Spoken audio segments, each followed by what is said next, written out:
Hi there, welcome to the Tyrant-Den. This is just a little bonus video I'm doing for Tuesday because I'm working on Tuesday. So this can come out just in case I don't get my regular Strong Red email coming out on Tuesday. Um, I reacted to a new OSP thing before, and that got pretty good responses. Not as good as I think a food theory reaction I did, but that wasn't fun. Um, if I liked the feeling of doing this, maybe I will record something for game theory or film theory or something on Monday if any of them look sufficiently interesting so that I can post that. I can have that post on Thursday for the day after Tuesday when I have work. So let's see how this does though. Everybody's favorite ace queen, red. Have you ever had that thought?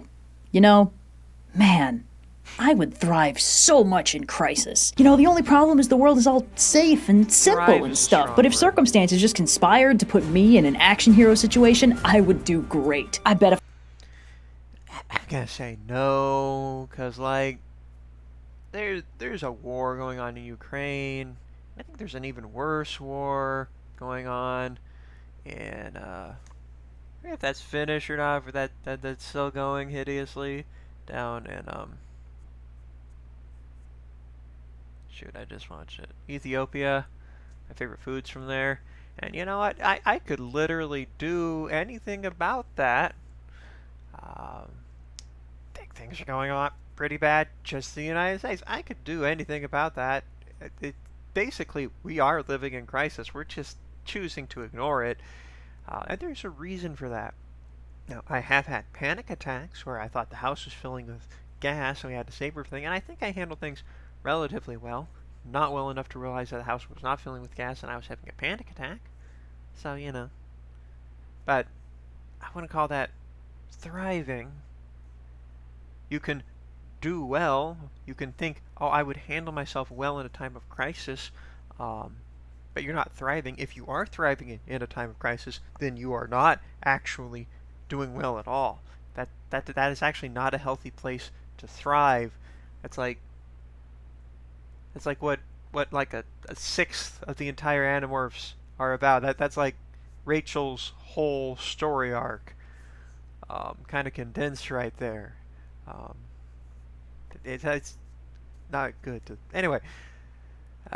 Shipaitaro. I was trekking across a beautiful, suspiciously New Zealandy landscape with a crew of true companions on a perilous quest, I'd have a much easier time getting them into our dang weekly board game nights. Archaeology would be so much more fun if it actually involved dodging traps and punching Nazis on moving tanks. I'd kick ass at that. I hate calling my doctor and my bank because the true test of my bravery would be using kung fu to fight a crew of ne'er-do-wells in an exciting action set piece on top of a moving train. Now, of course, that little voice is not to be trusted because it belongs to your inner storyteller, the part of you that wants. Incidentally, I've got like this very strong thing, which is do not put you and your FUDs in an action scenario unless you can deadlift one of their entire weight with one arm up from a cliff back onto it, because that happens in like every single action movie.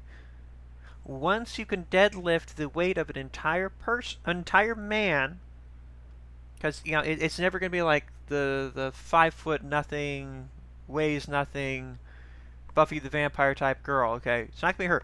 She's gonna be the one pulling you up. So, real big weight asks here for you girls. But no, it's gonna be you and your bro who weighs like 200 pounds, 180 minimum, 175 minimum. You gotta be able to pull all that up while you're tired and you're probably bleeding out from a gunshot wound. That's the other thing. You need to be able to get shot like 3 times and be fine for about 3 hours. After 3 hours, you're allowed to start dying, when the adrenaline shuts down, but you have to be able to ride nothing but adrenaline while you're missing most of your ribs and your organs are falling out. Anyway, I am distracting from this.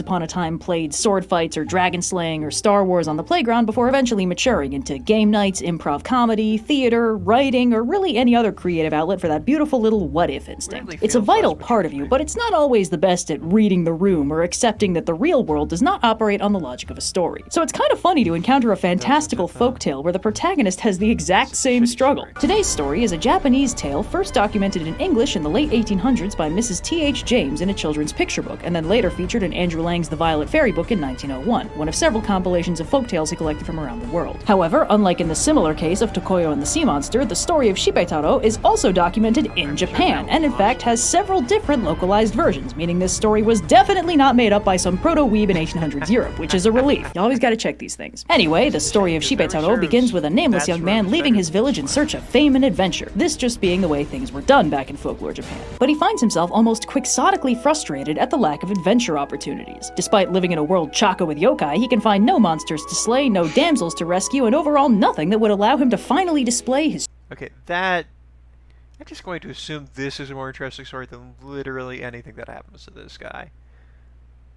I mean, you got the classic yokai whose name I should remember but is dumb, you got the little cute, you got that big guy, and you got the damsel just hiding with him. That right there, that's the story we all want now. His true heroic potential. After all, it's hard to be a hero in a world with no easy villains. But his luck changes one day when he reaches the foothills of an extremely scary-looking mountain that practically screams, "Here there be plot hooks," and he starts hiking his way up through dense underbrush and shadowy trees. Unfortunately, the mountain of plot hooks turns out to be a huge pain in the ass, and he fails to find a way out of the forest before nightfall, only managing to locate a large stone shrine which he takes shelter in for the night. But at midnight, a sudden horrible sound wakes him, and he sees that outside the shrine are a truly staggering number of cats, which is probably a little disheartening if you're on the hunt for extremely dramatic adventure. But damsel in distress. Meanwhile, all of us on the internet are like, this seems like the best possible case scenario. I mean, they're probably going to eat you, but still. These folkloric cats are not the cute and cuddly kind. Japanese folklore has a habit of highlighting the sinister and untrustworthy nature of the cat. I'm sorry.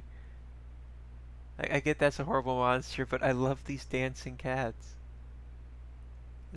And this tale is no exception. These cats are partying up a storm under the light of the full moon, dancing and caterwauling and overall behaving in a very unnerving manner. As the young man watches, he begins to make out words in the wailing. "Don't tell Shipaitaro. Don't tell him we've been partying it up on this mountain. It'd be just awful if our one weakness was exploited. Don't you do it. Don't nobody do it." Anyway, this goes on for a while until the midnight hour is officially over and the cats all vanish. The young man officially decides that that's a tomorrow problem and goes back to sleep. The next morning, he wakes up quite hungry. I have to assume the "Don't Tell Shipaitaro" song and dance it's just the cat version of the safety dance. Yeah, it's got like a weird kind of warning message about being worried about authority figures catching you kind of thing in there. It's honestly just kind of awkward, but there's something really fun about it. It's got to be the same as a safety dance. Get a bit worn out, but thanks to the morning light, he spots a footpath he'd previously overlooked that leads him to a small village. But before he can get anything to eat, he's distracted by the sound of an extremely unhappy woman screaming and crying for help. Alarmed, he asks the apparently indifferent townsfolk what the heck is going on, and they sadly inform him that he's arrived on the occasion of an annual sacrifice to the spirit of the mountain. The unfortunate girl was selected by lot and will be sealed in a cask and placed in the very shrine the young man sheltered in for the spirit of the mountain. Oh, small villages, and they're in Japan, and they're constantly sacrificing people. Will it never go out of style? I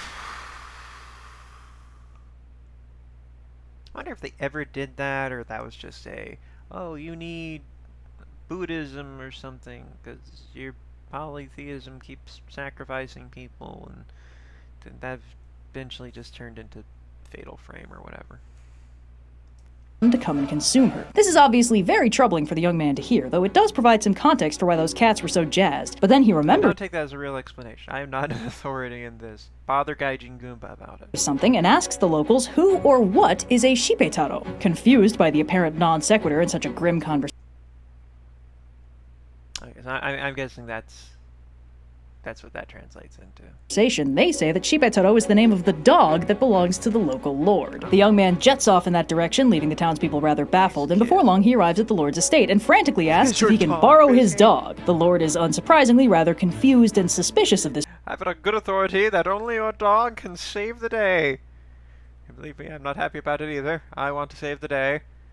Honestly, the cute dog saving the day seems like the most logical request, but the possible young man explanation. insists that it's a matter of life and death, and it'll only be for one day, he promises. The Lord reluctantly agrees, and the young man takes Shipaitaro back to the village. He tells the sacrificial girl's parents to hide her in the closet for the night, and secretly stows Shipaitaro in the sacrificial cask in her place. Then he heads back We're up the mountain and hides in the professionals. shrine until the cask is brought up, and then he and Shipaitaro wait for the plot to come and find them. At midnight, under the full moon, the cats reappear, this time accompanied by a huge black cat that is clearly Mondo Supernatural and evidently their leader. The spirit of the mountain saunters up to the cask, pops the lock, and prepares to devour the girl inside, only to be absolutely demolished when Shipaitaro pops out and glomps him instead. The young man seizes his chance and springs out, decapitating the demonic cat in one swing of his hitherto useless sword. The rest of the nightmare cats freak out and scatter, with a little encouragement from Shipaitaro and the sword, and Shipaitaro and the young man return to the village at sunrise with the good news. The heroic goodest of boys is returned to his master and honored with an annual feast in celebration of them not having to do any more blood sacrifices, and the young man is also there. Hey, sometimes heroism is less about proving one's might and slaying the dragon and more about finding the right tool for the right job. And sometimes the right tool happens to be just the cutest little guy. Oh, yes you are.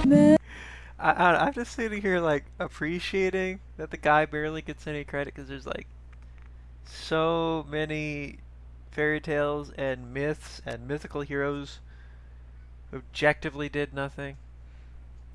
I know, there's obviously forget who covered. I forget if they covered or someone covered it. I think oversimplified, not oversimplified. So someone recently did a thing about the Baba Yaga where they told the story about the girl who faced her, and it was just her doll did all of the chores and got her married to a prince. It's all just the doll,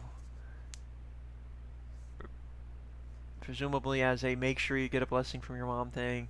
Um, then you have I hate saying somewhere in Africa because Africa is obviously like huge. I want to say it's probably not Ghana. It's some of they've got the amazing founding member of our entire culture was this awesome guy who uncle takes over his father's kingdom. He gets raised by whatever, but then he gets a magical fly swatter, and then it's like you flick the fly swatter, solves all of his problems. He's not doing anything. He's putting no effort into anything. He's not coming up with any especially clever plans. He just has a fly swatter that instantly solves his problems. Hey, even Greek mythology, Hellenic mythology. I try to use that. You have Eros and Psyche. You've got the whole set of stories where, you know, Psyche's like, "Hey, Aphrodite, can you lay off?" And Aphrodite's like, "Do a bunch of impossible tasks." And then for no ever really explained reason,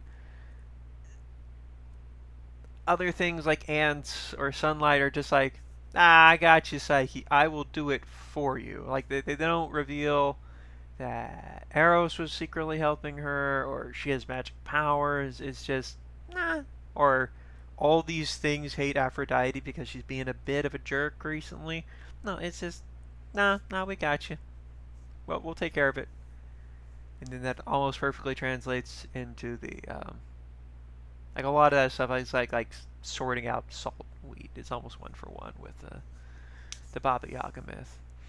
But, probably don't mention Aphrodite, that Baba Yaga plays the same role as her in another myth. Anywho, anyways, like it. That's what I've got for prep for Tuesday. Like, comment, subscribe, tell your friends, share it on whatever people share things on. I'm an old man, so I still use Facebook.